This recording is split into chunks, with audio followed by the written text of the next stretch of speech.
Your coffee sits on the kitchen table, warming your hands more than it warms you. An old work badge lies nearby, like it's still waiting for Monday. Across town, a 28-year-old reads a layoff email on a glowing phone, thumb frozen above the screen. Different decades, the same quiet drop in the stomach. People may tell you it's simple. You'll enjoy the freedom, or you'll bounce back. But when a role disappears, it can feel like the room forgets where to place you. You're not broken for feeling it. Stay with that feeling.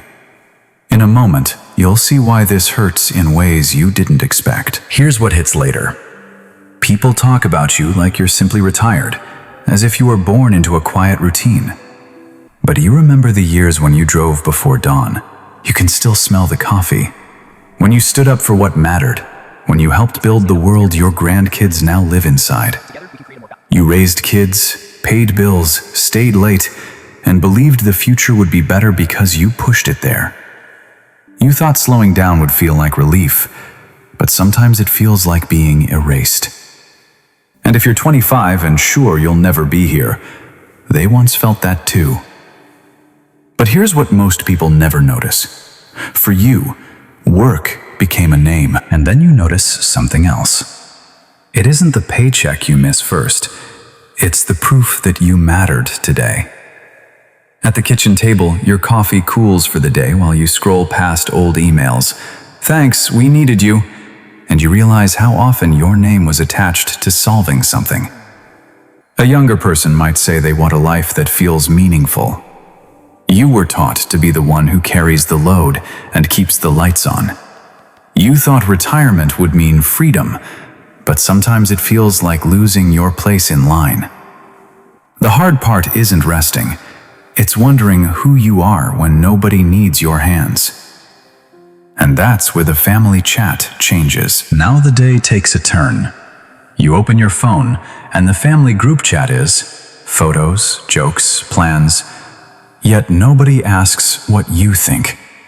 Your daughter texts, "We'll swing by at 6, like it's a schedule, not a question. You type a reply, delete it, then stare at the cursor. You thought you'd feel relieved to have less responsibility, but what lands first is being skipped. People say, "Enjoy retirement," as if you're on vacation. Inside, you miss the moment someone looked at you and said, "Can you handle this?" It wasn't the money that made you steady. It was the role. And once that drops away, a younger fear wakes up.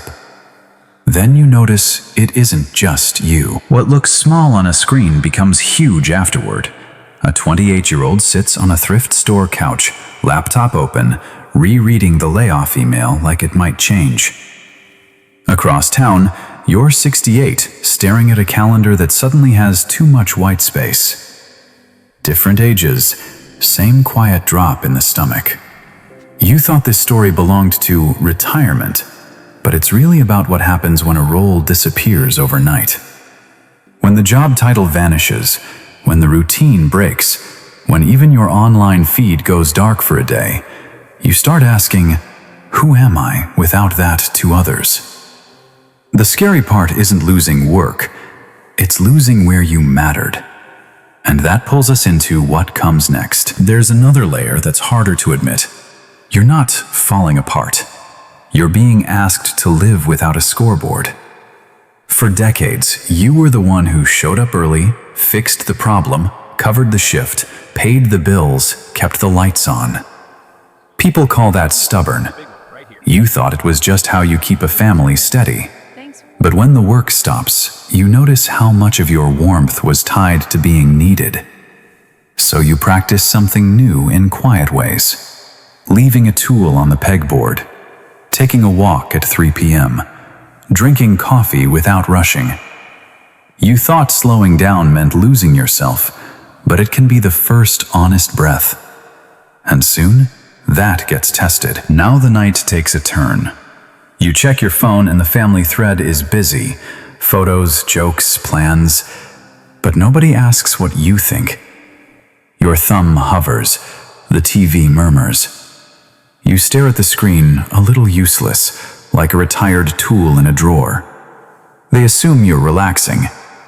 You're actually listening for a place to belong to. You thought you missed the job, but it may be the quiet respect that came with it. When you offer a suggestion, someone replies, "We've got it," and you smile like it doesn't sting. Inside, something shifts. You're not craving praise, you're craving a seat at the table. And that's where the real friction starts, before anyone arrives. And this is where it starts to cost you. 28 refreshes an inbox, 68 refreshes a group chat, and both hit a hollow pause. Coffee cools as the screen glows. Here's the question. When work goes quiet, do you disappear too? You're not disappearing. You're learning your value can't live only in what you produce. You thought the ache was about money or boredom, but it's often about being needed, being counted. They may call it relaxing, but it can feel like losing your seat at the table. So you watch the small moments. Who asks your opinion? Who doesn't? And how quickly you shrink to keep the peace. And that's when the next conversation starts to matter. Now comes the line you wish you could say out loud at the dinner table. You're not clinging to work. You're clinging to being useful. Your hands still smell like printer ink and coffee. Retirement doesn't erase you. It exposes what you protected. They see you checking the calendar and think you can't let go.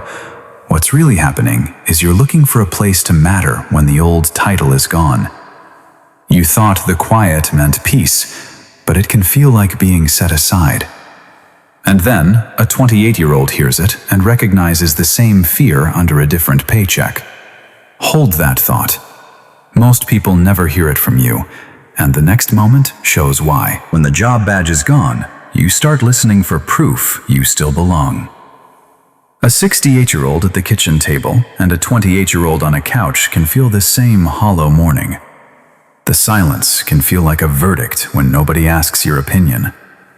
But it isn't your worth changing. It's the yardstick. For decades, being needed looked like a title and a problem only you could solve. Now it may look quieter. A steady presence, a call you make, a hand you lend without a role attached. If this is your season, there's more than one way to matter. Tonight, you set the coffee down and notice your shoulders soften. Some mornings, the hardest sound is the quiet after a career ends. The coffee sits there, and your phone stays still, and your mind keeps reaching for a task to prove you're useful. If that ache shows up, it doesn't mean you're weak or ungrateful. It means your life trained you to measure love and respect through responsibility. When the duties fall away, your body keeps waiting for the next call. But worth doesn't retire. It shifts into smaller, truer moments, being asked, being present, being steady, long before anyone says thank you out loud. And on a day when nobody needs your skills, you can still be someone's calm.